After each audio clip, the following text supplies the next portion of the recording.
Bonjour à tous, pendant un an je vais vous présenter un film par jour, soit 365 films dans l'année. Aujourd'hui on est au troisième film, L'arme fatale.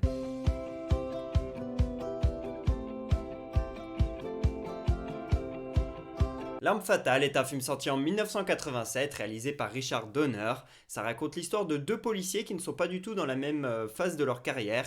Il y en a un qui fête ses 50 ans au début du film, d'où l'indice d'hier. Il est interprété par Danny Glover et lui il est sur la fin de sa carrière. Il veut finir tranquillement pour profiter de sa famille et ne pas prendre de risques. Tandis qu'on a un jeune qui est beaucoup plus fougueux, qui est un peu suicidaire, qui a plusieurs problèmes dans sa vie que vous découvrirez au fil du film. Et lui, il est capable de tout pour résoudre une situation. Et les deux hommes vont donc être associés. Ça va rendre une paire de flics un peu particulière. Ce deuxième flic, il est interprété par Mel Gibson. Et l'association des deux, elle est magnifique. Le film, c'est devenu un immense carton. Il a rapporté une centaine de millions de dollars au box-office sur 15 investis environ. Mais c'est surtout devenu culte. Et puis, il y a eu une saga derrière avec un 2 sorti en 89. Puis dans les années 90, un 3 et un 4. Le succès, il a été tel qu'il y a même eu une série derrière, ainsi qu'une parodie, un film qui s'appelle L'Alarme Fatale, dans lequel on peut voir Emilio Estevez et Samuel L. Jackson en train de parodier Mel Gibson et Danny Glover. Le scénario de L'Arme Fatale, il a été écrit par Shane Black.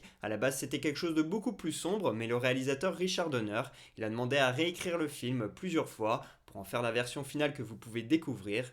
Et Richard Donner, c'est un réalisateur qui était assez connu dans les années 80. Il a fait Spider-Man, il a notamment fait Les Goonies bien sûr, et puis il a fait donc les 4 Larmes fatales, et c'est surtout pour tout ça qu'il est très connu. Et également Richard Donner, il a fait l'adaptation américaine du film Le Jouet, qui a été fait en France par Francis Weber avec Pierre Richard dans le premier rôle. Il y a d'ailleurs eu un remake français également avec Jamel Debbouze il y a 1 ou 2 ans, et là donc il a fait la version américaine. Si je vous parle de ce film aujourd'hui, c'est parce que l'on fête les 68 ans de Mel Gibson, l'acteur qui joue Martha Riggs dans ce film, l'un des deux flics, celui qui est un petit peu fougueux. Et Mel Gibson, dans sa carrière, il a donc une saga hyper mythique, L'Arme fatale, mais il en a une deuxième, Mad Max. J'avais vu d'ailleurs toute cette saga autour de mes 14-15 ans sans savoir que c'était Mel Gibson dedans. Et je n'ai pas vraiment aimé cette saga, on n'en parlera pas cette année d'ailleurs. Mais bref, il a quand même Mad Max et L'Arme fatale, à l'image d'un Harrison Ford qui est présent dans Star Wars et Indiana Jones. Et bien lui aussi, il est présent dans 2 sagas, peut-être d'une envergure inférieure, mais tout de même. Et puis Mel Gibson, dans les années 90, il a été hyper célèbre. Il a fait notamment Forever Young, il a fait Braveheart, qu'il a lui-même réalisé.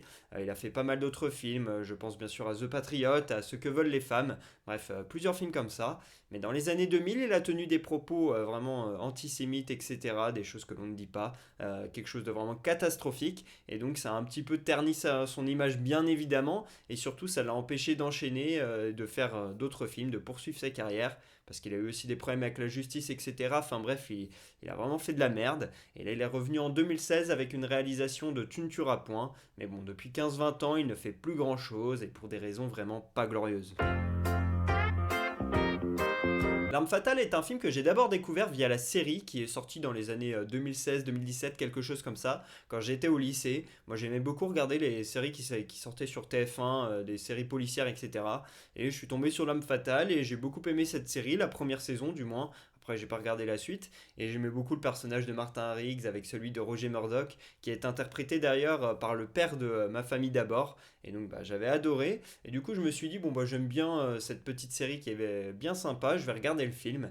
Et c'est vrai que le film, du coup, c'est un petit peu répétitif. Et puis, le duo de flics est différent. Donc, moi, à titre personnel, L'Arme fatale, je vais plutôt préférer la série. Alors que ça peut paraître scandaleux quand on parle de la saga vraiment mythique que c'est L'Arme fatale. Mais bon, c'est comme ça. Moi, j'ai d'abord découvert avec la série avant de voir le film, donc je suis plus attaché à la série qu'à ce duo qu'est Danny Glover et Mel Gibson.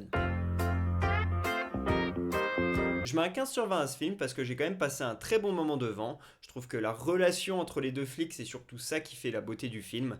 C'est ça qui apporte un peu de comédie, puisqu'il y a pas mal d'échanges qui ne sont pas, ils sont pas là pour se vanner l'un l'autre, mais au final, les situations en deviennent drôles. Il y a pas mal de comiques de situations comme ça.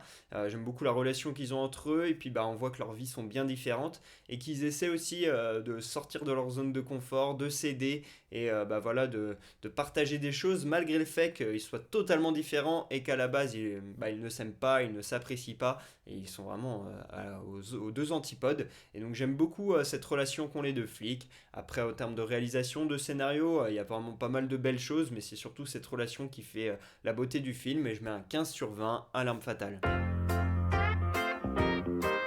Première anecdote, pour interpréter leurs personnages, les deux acteurs principaux, ils ont dû être formés à 3 arts martiaux. Il y a d'abord eu la capoeira, qui est un art brésilien, il y a ensuite eu le jiu-jitsu, qui est un art japonais, et puis enfin le jailhouse rock, qui est un art martial qui s'est développé dans les prisons américaines. Deuxième anecdote, à la base, la fin du film, elle devait fermer la porte à un deuxième opus, mais elle a été réécrite sous demande du réalisateur et des producteurs. Ça a beaucoup déplu au créateur Shane Black, qui a décidé de quitter le projet par la suite. Troisième anecdote, lors d'une scène, on voit Martin Riggs, le personnage interprété par Mel Gibson, avec une arme dans la bouche et aller charger, et sauf que Mel Gibson, il l'a chargé pour de vrai avec une vraie balle, et donc la scène, c'est celle que l'on peut voir à l'écran. Richard Donner, il a continué de tourner malgré ça, mais l'équipe du film, elle a paniqué, donc dès que la scène a été coupée, ils ont directement été reprendre l'arme des mains de Mel Gibson, en lui demandant s'il était un petit peu fou. Voilà pour le 3e film de l'année, j'espère que je vous aurai donné envie de regarder L'Arme Fatale. Pour ma part, je vous dis à demain pour parler du 4e film de l'année. Et pour que vous sachiez de quel film on va parler, un petit indice, couleur. Dites-moi en commentaire de quel film on va parler. À demain.